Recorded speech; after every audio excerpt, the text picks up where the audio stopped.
The broadcast is now starting. All attendees are in listen-only mode. Hello everyone. Welcome to our overview of Amazon Web Services webinar. My name is Mikhail Vladimirov. I will be your instructor for this webinar.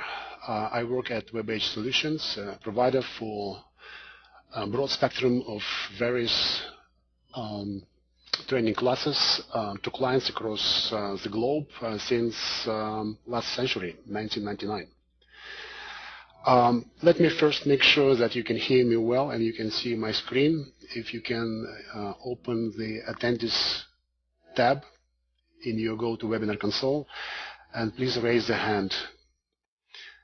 Just click on the palm. Thank you, Sid. Other folks?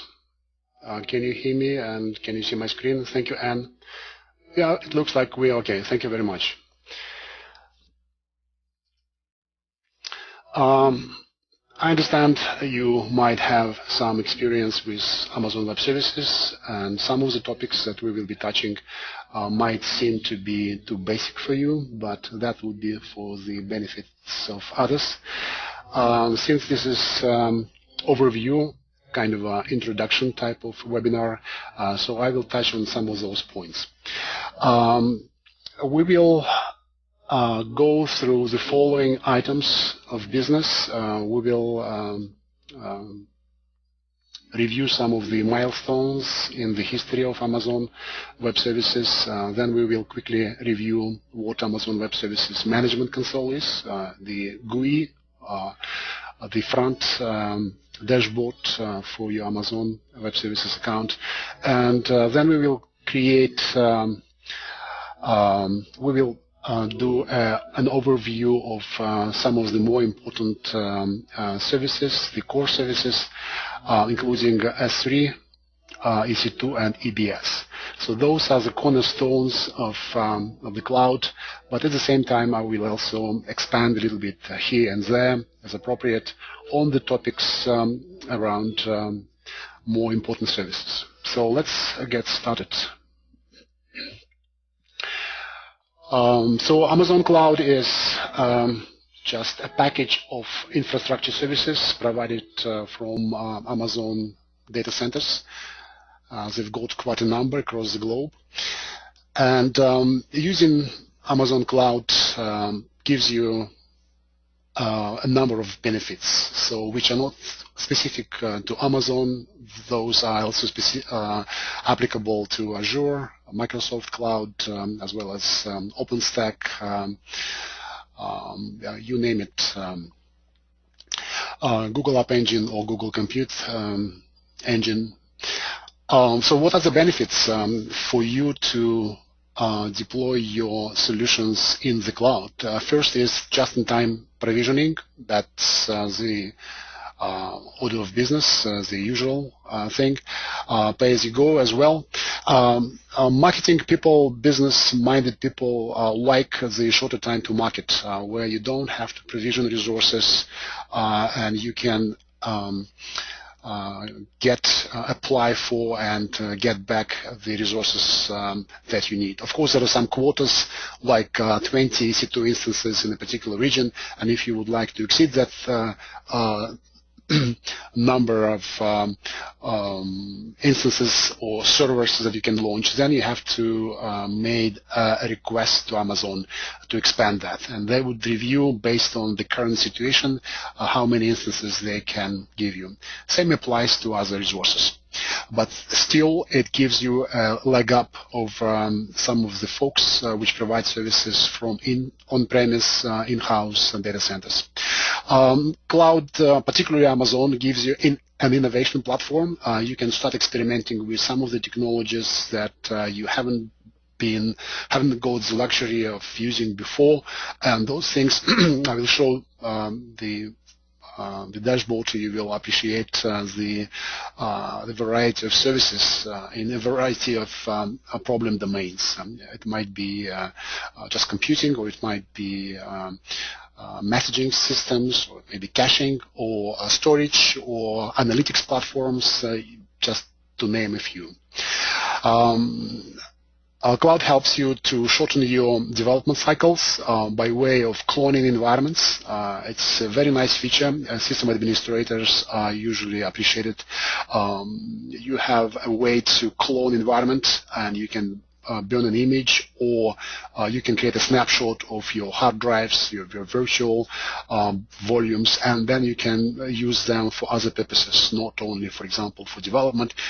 You can propagate it to QA staging, and then with some updates to your configurations, you can upload those images, deploy your instances in production. So that's the benefits. Things started at the dawn of this century, where a couple of folks at Amazon started thinking about how to kind of commoditize and standardize the infrastructures that they had at Amazon. At the time, they weren't in that business at all, so they were selling online store type of business. And the first service that they made kind of useful on what would become Amazon Web Services or AWS was a simple queue service back in 2004, which was followed by S3, then EC2 came on board. And as we know, AWS was launched in 2006, which was a way to kind of let other people use some extra computing capacities that Amazon have built in the infrastructure. They have spent, I guess, hundreds of millions of dollars on their infrastructure, and at a certain point in time, they just dawned on them, we can start really going into this business. And the final kind of push was moving Amazon.com retail web services to AWS infrastructure. So this is a picture that is borrowed from some of the employee of Amazon, which just gives you some idea of what constituted the original set of services. By the way, I welcome your questions as we go. There is a questions panel which you can detach from your console, and you can put your questions as we go, and I will try to attend them as far as I can, or I will push it out towards the end of the webinar, where we'll have a Q&A session. Okay, so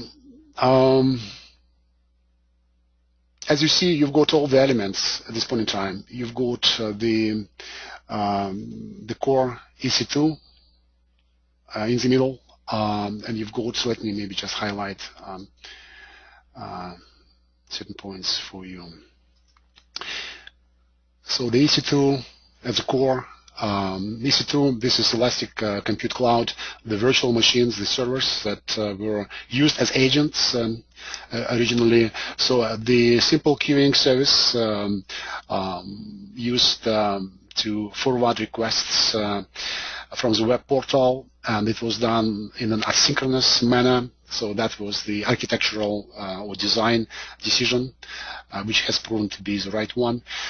So they've got all the backend systems in place already. They've got simple storage, they've got simple key store and relational databases. Infrastructure was supplemented by a number of external services, utility services like CloudWatch, which was very important to monitor the health of instances as well as the perimeter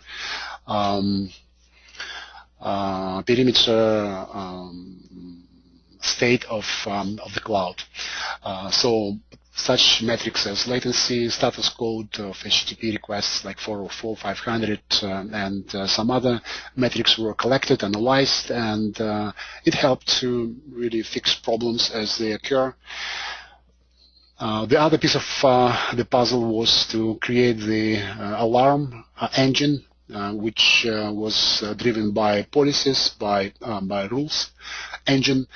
That helps it helped at that time, and it also helps now to react, to be proactive on certain conditions. So whenever a threshold exceeds a particular limit of, say, CPU utilization or network activity, and then you can apply certain rules, send a notification or add additional capacity, or maybe shut down an instance, or maybe react in a more sophisticated way. So finally, Amazon.com, which was servicing the web portal, was moved in 2009 and 2010. So let's take a look at Amazon Web Services Management Console. I already have it open on in my browser. So this is the browser-based admin dashboard.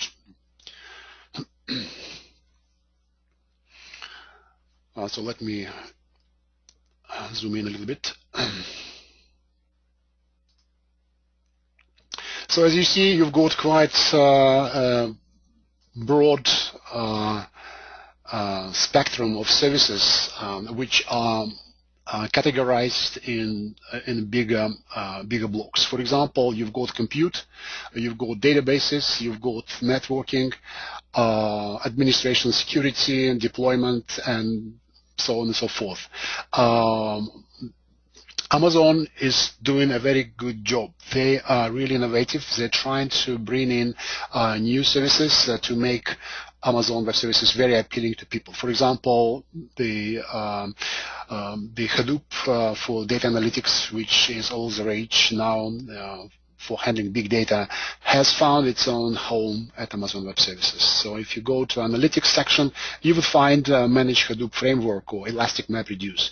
So if you click there, you can start requesting resources like build the Hadoop cluster, upload your scripts, upload the files that you want to process, and get the files then down after the processing is done. So all the infrastructure pain is taken out of that process, and you get what you are ready to pay for. So you can ask for 10 machines, you can ask for more, whatever appetite you might have. All steps are wizard driven, so you just click. It's very familiar to what you would have with Microsoft tools or other desktop applications. We will talk about EC2, S3, and ABS in more detail, but I would like to maybe touch some of the points. I will provide an overview as we go, but for you just to get a sense of what you can get out of it.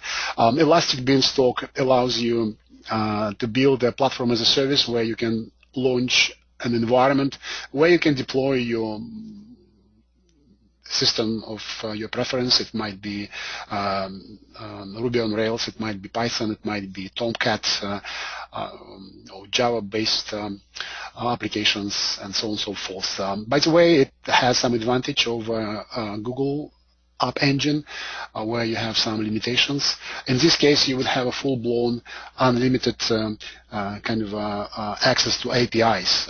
Google App Engine puts some constraints on what kind of things you can do in the platform as a service. So what else? As we go through the list of some of the services that I have pre-selected, I will probably go back to that Amazon dashboard and expand a little bit more. So that was a kind of a very quick introduction to Amazon Web Services Management Console. In order to sign up and become a client of Amazon, all you have to do is just to get yourself a credit card, accepted in North America. So it can be anything. The list can be, I guess, fetched from Amazon Web Services business section.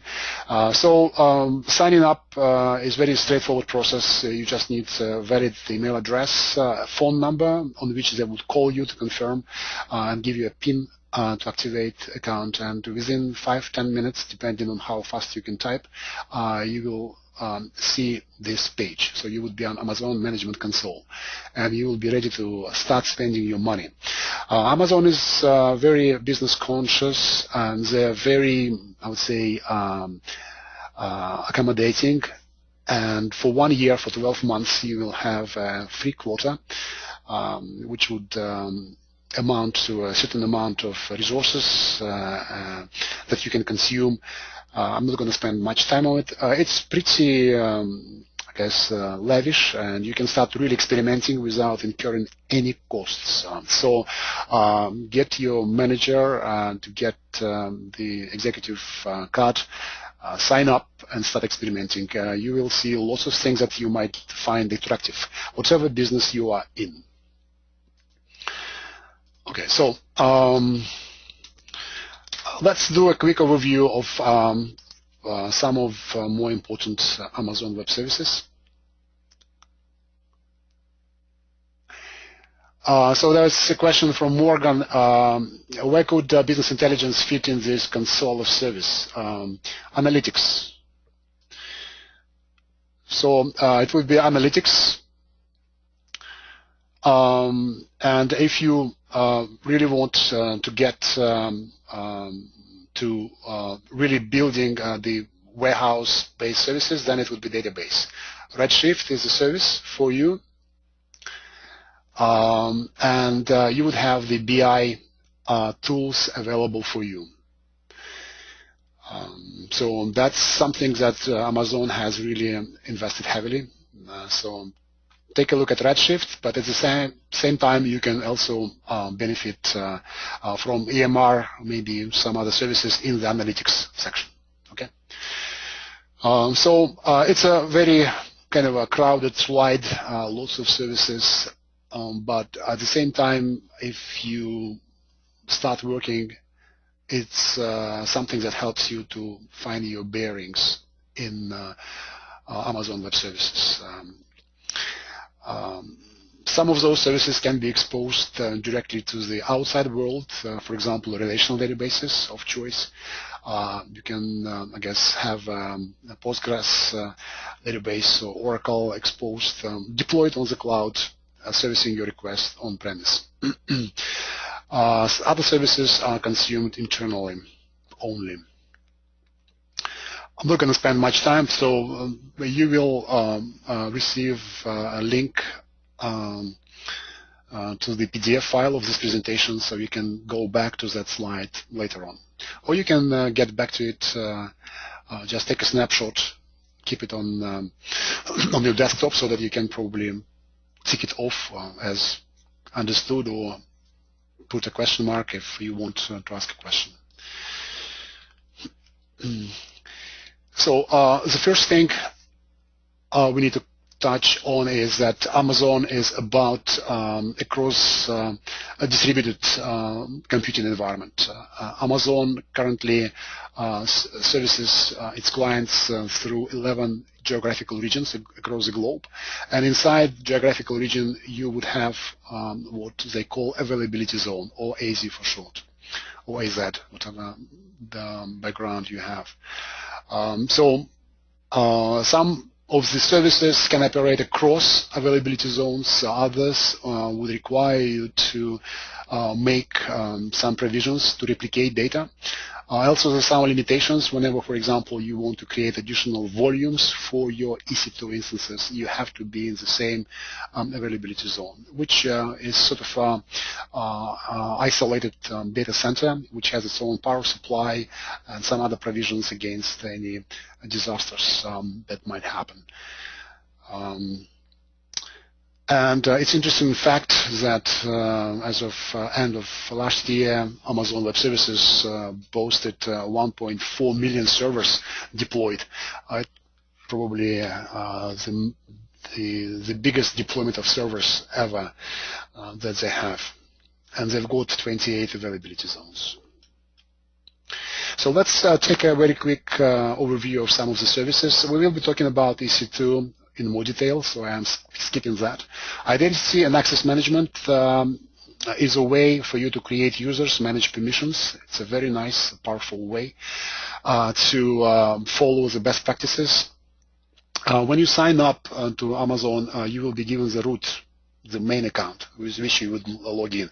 And using that account, you would usually go to that service and create other users, granting those users administrative rights or read-only rights, maybe some scaled-down permissions based on your preferences. And IAM is integrated into all services, so those users' roles and groups are recognized by services and they are honored. You can build a virtual private cloud or VPC, which you can do with the VPC service.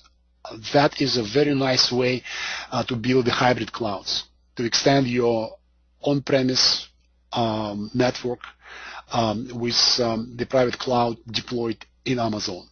So whenever you need some extra capacity, if you have you know that by the end of the month or maybe by the end of every week you have a spike of user activity and you cannot really handle it quite efficiently, then you probably can provision the VPC so that you can outsource, if I can use this word, execution or processing of that user traffic to the cloud, get the results back and return to the cloud. So the hybrid clouds is probably the best way you can start experimenting with Amazon. So when you start moving out some of the services from on-premise data centers over, hybrid clouds would probably be the best choice for you. You would have all the security in place, like the IPsec tunnel would be created as a point-to-point channel between the VPC and your data center. CloudWatch helps you to monitor infrastructure, not only EC2 instances, but overall behavior of your services. And it's very fine-grained. You can get metrics on CPU utilizations and you name it.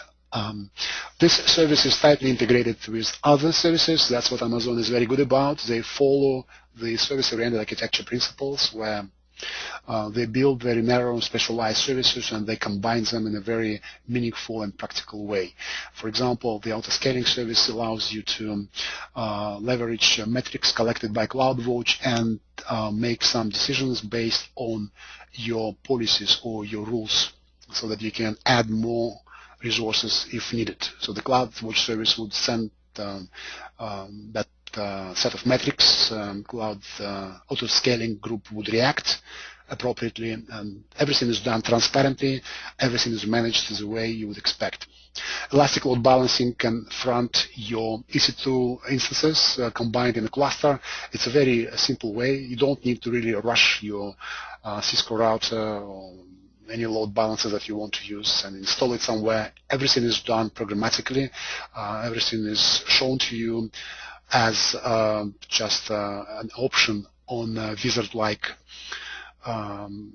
screens or pages. You just select, yes, I would like to use auto-scaling, or I would like to use ELB, Elastic Load Balancer, and this is my cluster, so that would be the way to go. Okay, very nice.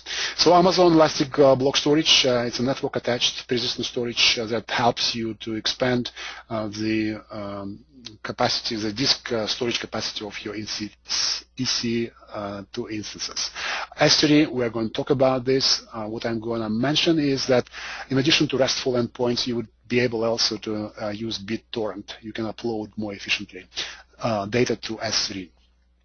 CloudFront is the content delivery service, or CDS, which helps you to more efficiently handle your static or streaming content.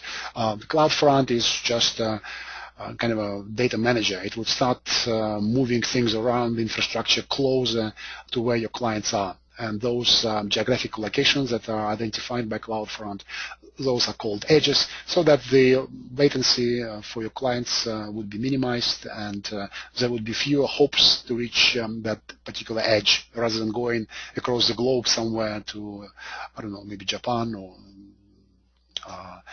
Europe if you are sitting somewhere in South America.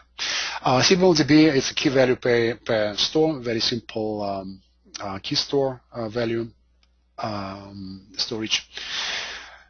Nothing really fancy. Relational databases, actually full-featured instances. It's not something that they build on top of MySQL or similar type of shenanigans. They actually expose the full-blown database engines. Currently, they support MySQL, Postgres, SQL, Oracle, Microsoft SQL, and Amazon Aurora.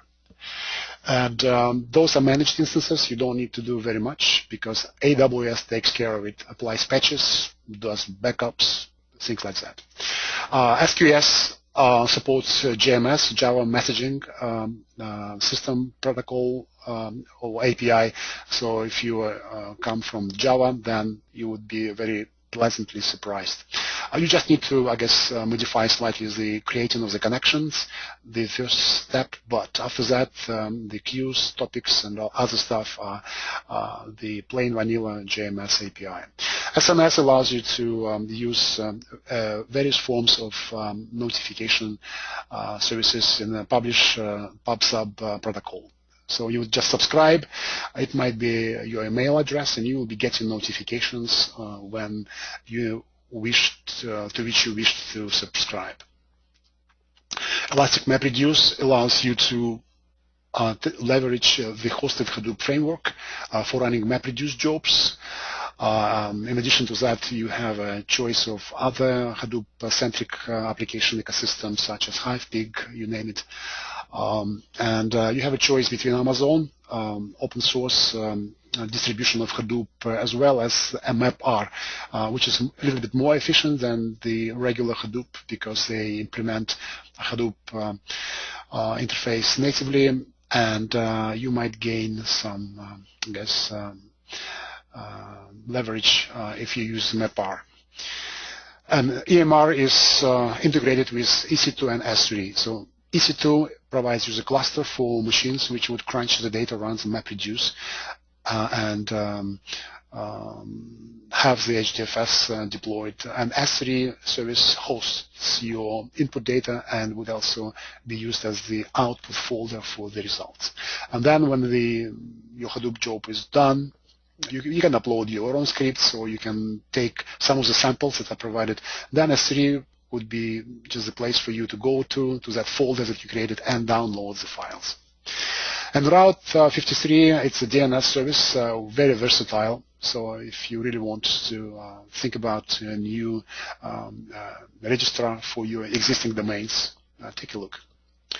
Okay, so let's take a slightly deeper dive on Amazon Web Services. Let's start with Simple Storage Service, or S3 for short. By the way, Amazon is very good at using those very short and descriptive names. It's a good marketing move on their part because sometimes like EC2 sounds like energy equals MC square, something like that. It's very appealing. It looks like they take their job very seriously at every juncture, whether it's operations, I guess, support, marketing, business. So you would be pleased with experience. I'm not affiliated by any ways. Probably you would have a better experience by using command line with some other clouds, or maybe you are more familiar with Microsoft tools, and maybe Azure would be your choice. And it would be very nice to compare. And but many cloud vendors are just trying to emulate the way Amazon does business. So S3 allows you to store objects up to 1 terabyte or 5 terabytes of data. Every object can be accompanied with 2 kilobytes of metadata. It's very important for programmatic access as well as maybe describing your objects. S3 employs this concept of the bucket, which is a root container of your objects, and you can create folders underneath and put objects in those folders. You can build quite deep hierarchical structures if you want to. Currently, S3 offers you the SOAP, REST, and BitTorrent APIs, and there is a trend not only at Amazon but also with other web services that the SOAP is kind of becoming deprecated, and things are moving towards REST. And So that's probably something that is worthwhile to consider as well. So here's the bucket that a sample of screenshots that you can see. Let me just show you what you can, I guess, see. It's how you can see it. So this is a bucket you create by clicking Create Bucket. And when you create the bucket, you would have the dialog and things like that. So I created the bucket which is currently empty, and you can start uploading files. Just dragging and dropping, very efficient, very simple. This is a kind of a browser-based manual upload. Of course, it's maybe not the most efficient. You can use any of those APIs supported programmatically upload files. What's interesting about the bucket is that it has lots of very good things, interesting things related to it. So first, you would be able to do website hosting. You can expose your static content such as images, HTML, JavaScript files as if it were deployed on a website. You just need to do certain things. You can, I guess, do that for a number of reasons. If you really want to do it scalable and your marketing doesn't object, you would have a customized error page for showing 404 or 500 errors. You can do versioning so that you would have multiple versions of the same object. It's unlimited, kind of an endless, bottomless stack. You can manage life cycles. For example, if an object arrives, then you can do something with the object to react in a meaningful way. So a number of things. So it's not very static. It's really something that is tightly integrated with the infrastructure. Okay, so request a pace. There are certain situations when you want to the caller who requests your resources to authenticate properly themselves so that they can get your resources. So that's the way to push some of the costs out to your clients. I'm not going to spend much time on that, but it's a very nice feature to consider. It's kind of at the bottom, but sometimes it should be on the top of your list, pushing the cost out. So what you can do, the lifecycle management of objects allows you to do certain things based on the timeline or based on some of the rules. You can put objects after a period of time into a much cheaper archival service called Glacier, and Glacier is allows you to keep objects for a long time without incurring significant costs. It's much cheaper than S3. I'm not going to spend much time on that. It's just for you to know that this is a facility that you can use, and you can build very interesting workflows. Static hosting of your websites. I touched on that a little bit, and what's interesting is that you would be given the static domain name, which would have your bucket name embedded, and it will be served from a particular region for which you opted. So a very nice and efficient way. So that's how you upload files. You create upload from the bucket or folder, and you click you drag and drop the file or folders that you want to upload. This is a manual process. Every object currently, when you upload it, it's not available to the public, to the internet, but you can easily do it by selecting actions and make public, and then the overall URL would contain the name of your bucket, the object name, and any folders that might exist. So that would be the key. And if you know the Dropbox service, that file sharing system, by the way, they're using S3 for that. This is just a wrap-up of some of the costs. As you see, costs are not very high. You can probably absorb those. It's 3 cents per gigabyte, and prices depend on the region. They vary slightly, not very much. Let's take a look at EC2. And so that's the core computing capability the elastic compute cloud. That's where you start your servers, which are deployed as virtual machine images, virtual machines which are deployed, bootable, loadable from Amazon Machine Image. It's just a bundle of binaries that allow you to boot your instances. You might also have AMIs with pre-installed software and associated configuration files. It's very powerful. So it's not only the operating system, it already might come with ready-to-use, readily available software. And there is also a repository, so if you use any of the Linux machines, then Amazon gives you a repository of services that you can quickly install with just a couple of clicks, couple of commands as well. So currently there are more than 500 AMI images that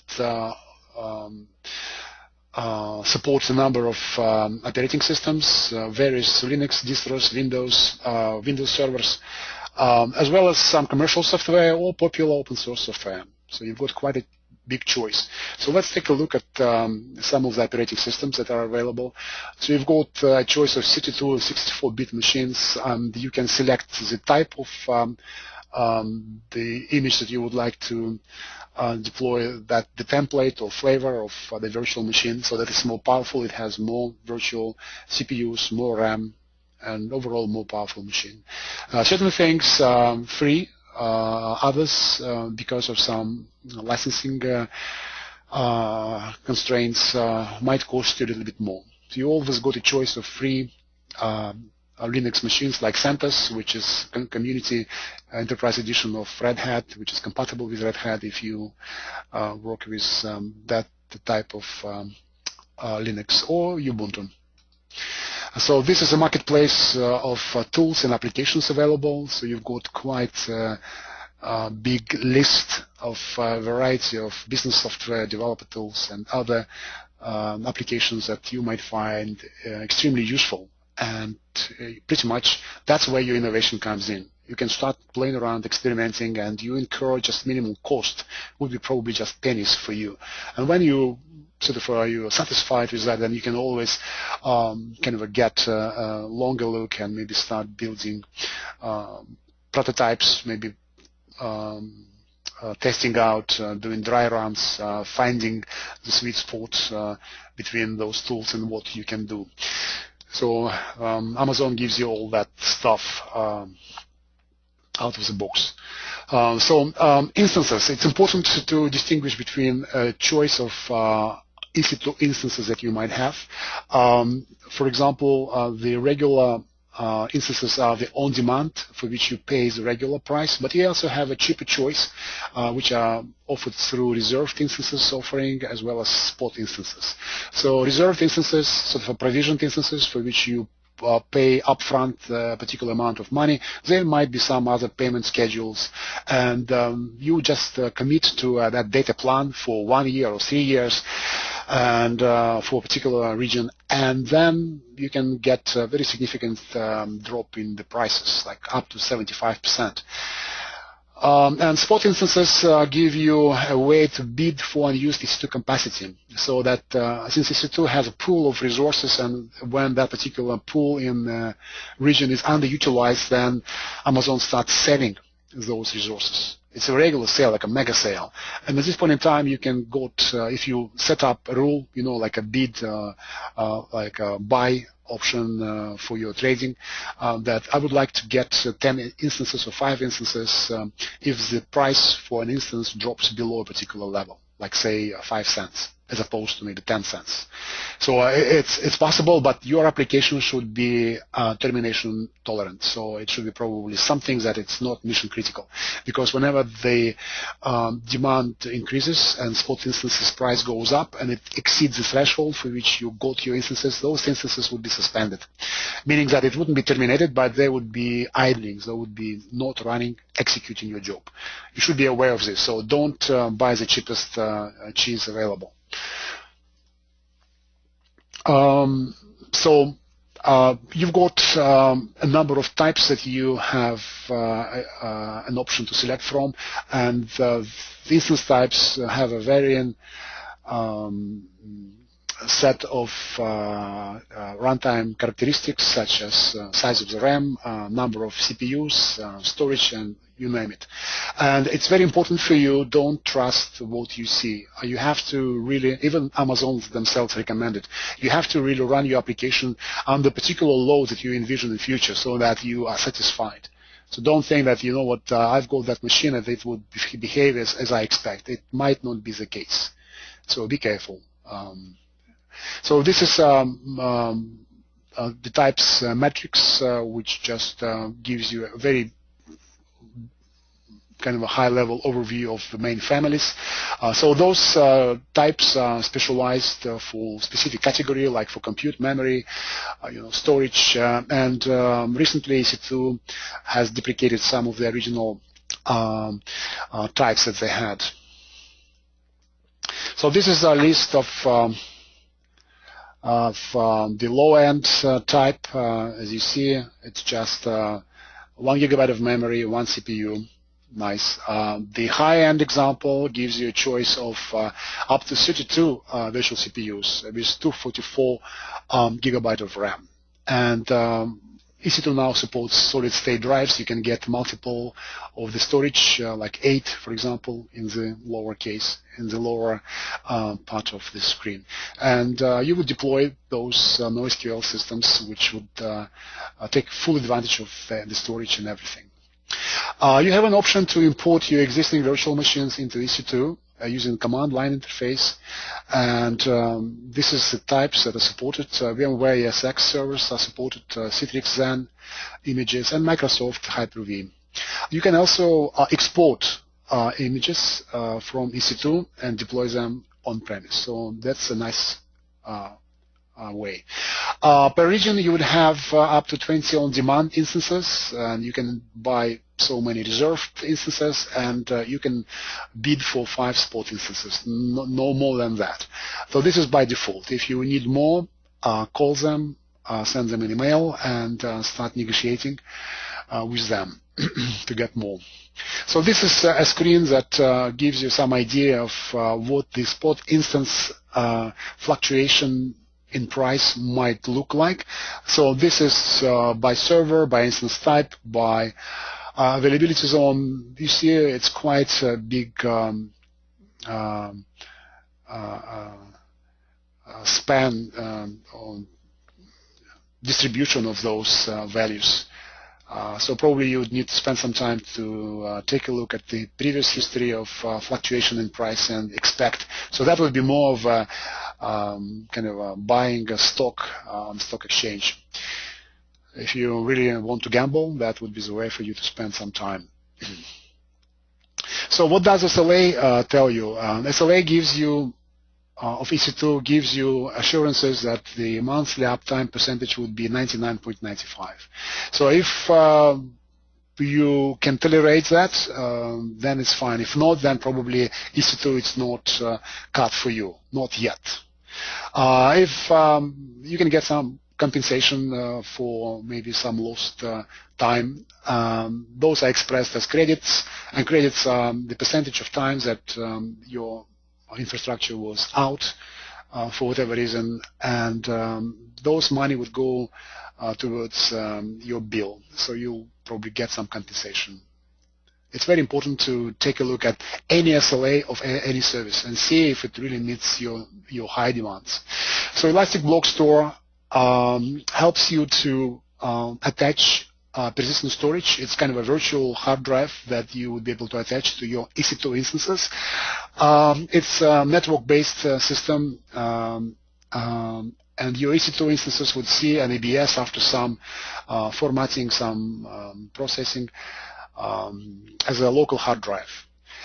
Be aware that the storage survives, the server survives when your server stops and gets recycled.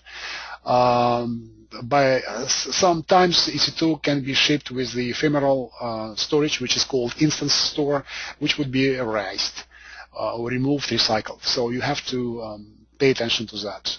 The ephemeral storage, it's cheap and costs you nothing, but it will get recycled even if your server just is stopped. So when you restart the server, the image, your log files, configuration files would be gone.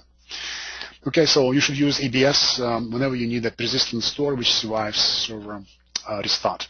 So EBS gives you unformatted raw block storage, so you would need to format it first with the operating system of your choice, and then that block or volume would be seen as a device, as a particular partition that you can mount on a particular point on a directory in your file system so that you can access it. It's important for you to be aware of some original delays when you start accessing the EBS volumes. Those delays might be very frustrating. You probably would be thinking that what's happening? Is it because of my application or is it EC2? No, it's because the so-called network attached design architecture of EBS, then it would kind of need to prefetch all those buffers and everything. So there are tools that would allow you to touch all the blocks on your EBS volume so that a system is fully initialized, and then you can expose it to the outside world. I already mentioned that EBS volumes needs to be created in the same availability zone as EC2 to which you want to attach. So that's important to be aware.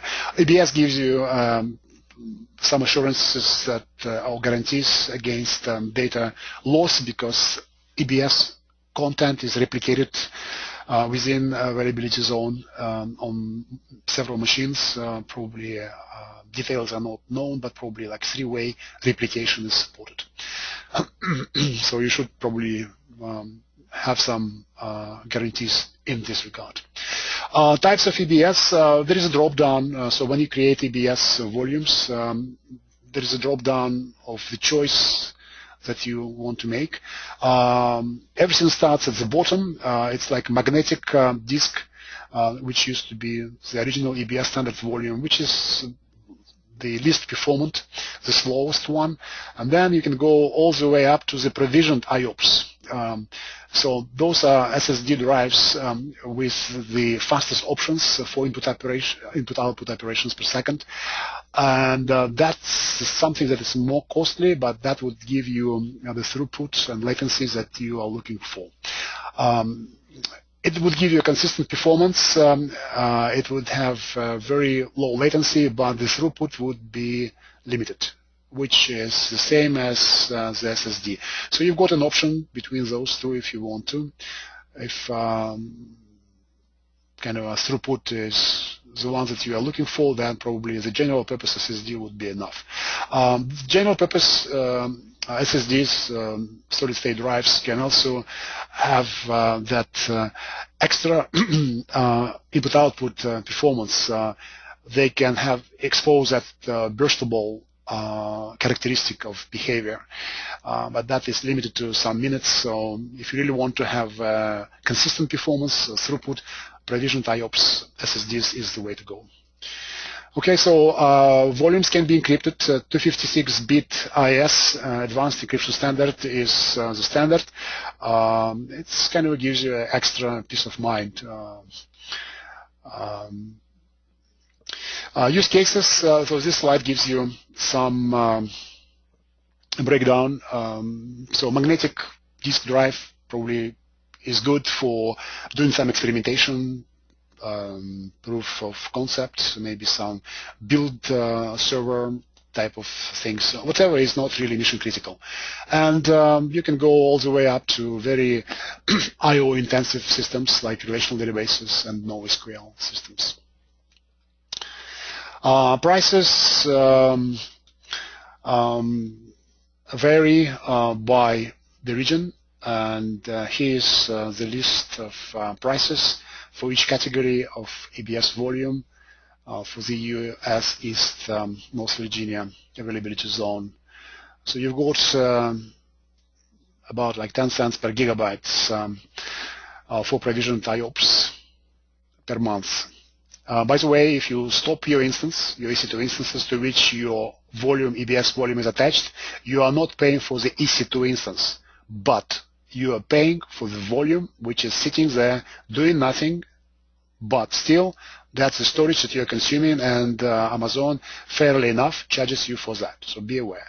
If you are done with a particular module solution, upload content solution to the Glacier service or to S3 storage, and delete the volume. So that's the standard practice.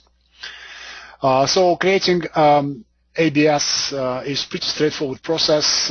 You start with creating volume, and then you provide some information, and you specify the instance to which you want to attach. And let me just quickly show you. So those steps are pretty straightforward. So you, ABS, don't look for ABS as a service. It's hidden under the compute service. You click on the EC2, you go to the EC2 admin dashboard, click on volumes, and currently you've got a couple of volumes already created.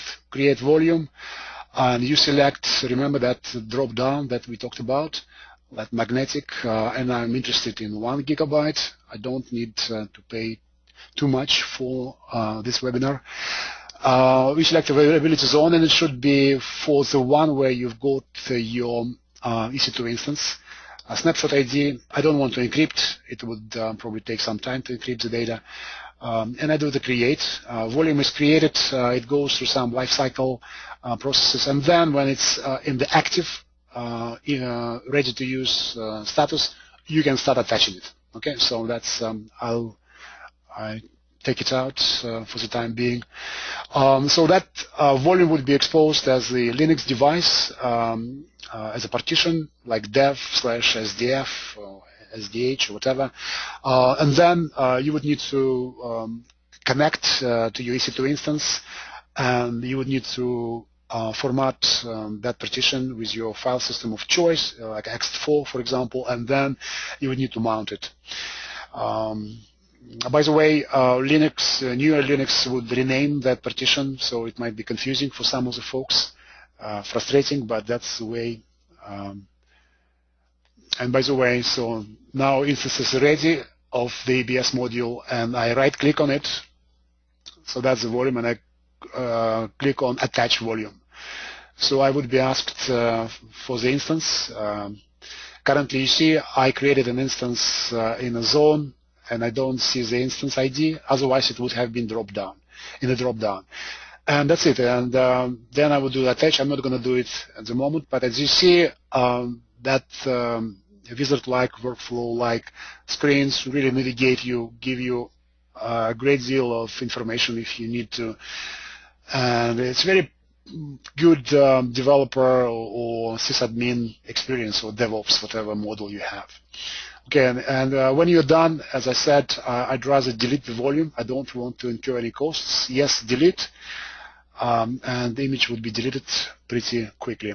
Or you can use force delete. Sometimes you can override some of the requirements. So you've got some options here.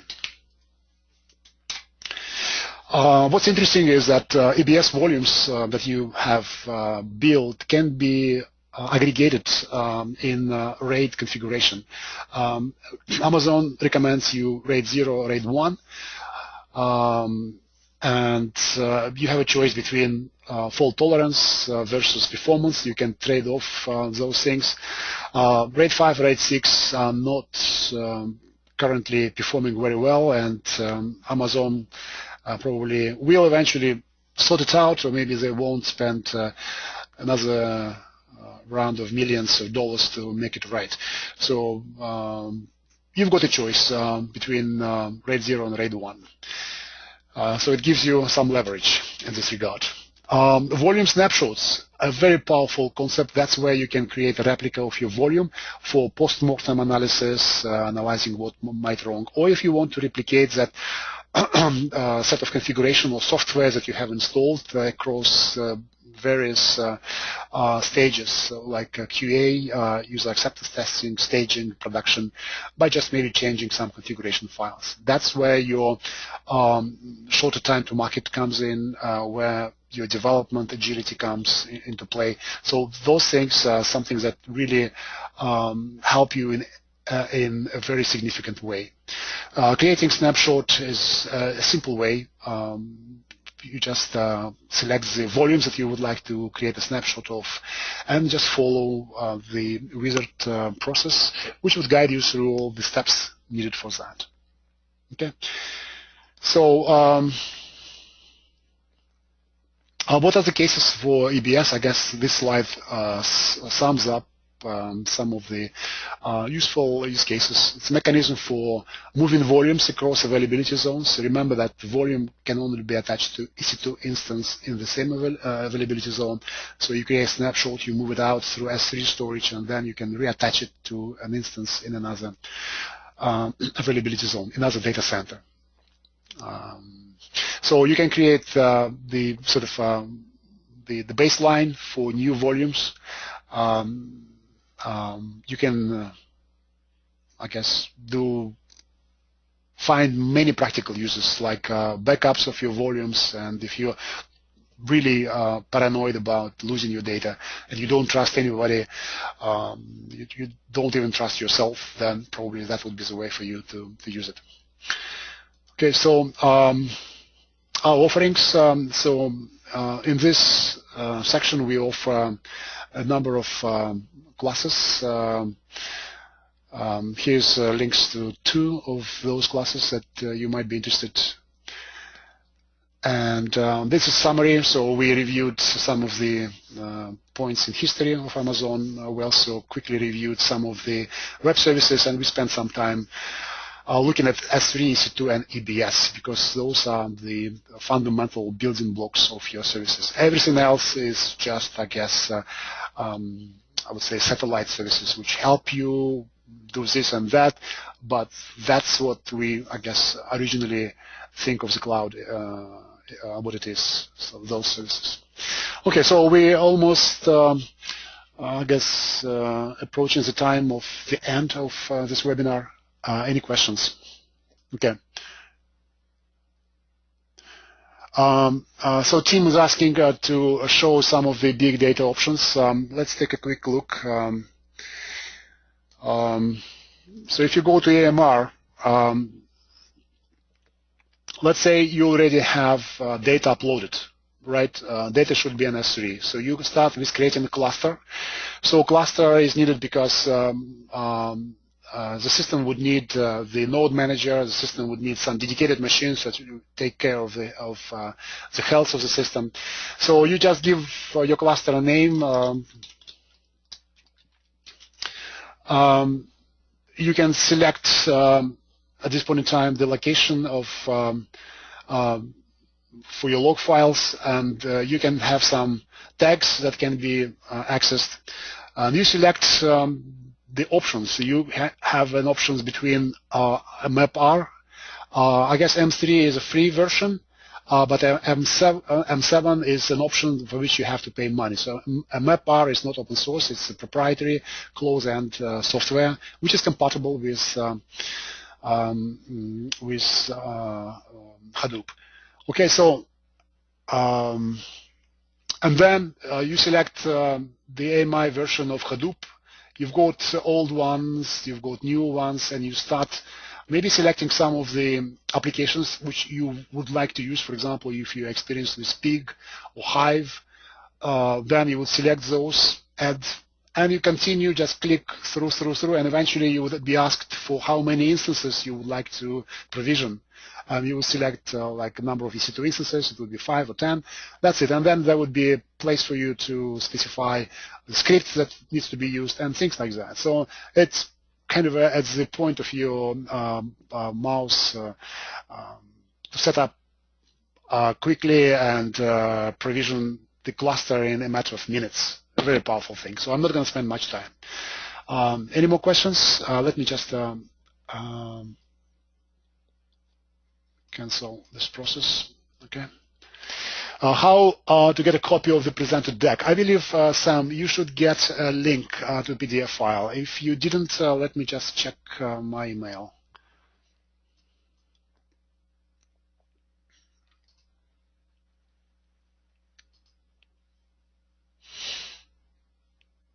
Just give me a second.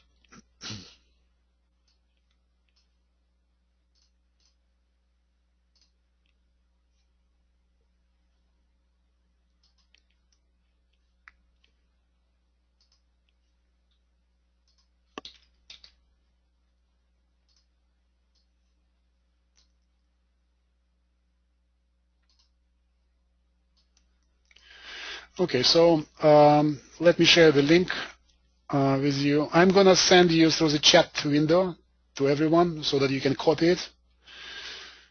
It's a PDF file, and you can, I guess, use it. Where's chat? Okay. Okay, so if you open that chat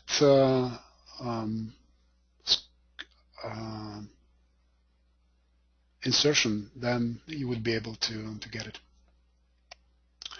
Okay, Tim, thank you. I do hope that I was able to get your interest, and of course, it's a huge topic, and probably it would take like 5 days at least to cover in some level of detail, but at least you probably got the orientation, and I do hope that you maybe be able to start doing it right away. You can always cancel your subscription if you're not happy after 1 year, after 12 months, but Amazon gives you so much in terms of services, and you can start innovating.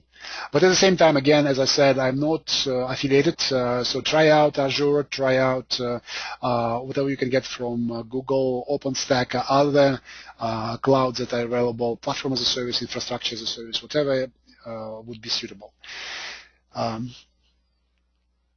Any more questions? So we still have, I guess, no, we don't have any time left. So guys, thank you very much. And that's the end of this